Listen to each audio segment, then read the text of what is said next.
సాక్షాత్తు వెంకటేశ్వర స్వామివారి అడుగుపెట్టిన ప్రదేశం ఇది.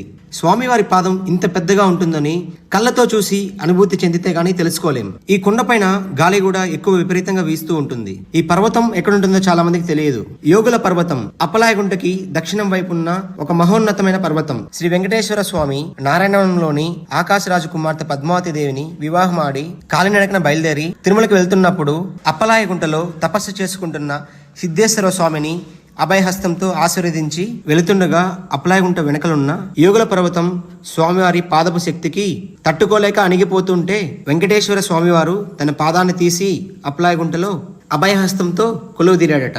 అలా ఇప్పటికీ స్వామివారి ఆ పాదపు ముద్ర యోగుల పర్వతం పైనే ఉంది.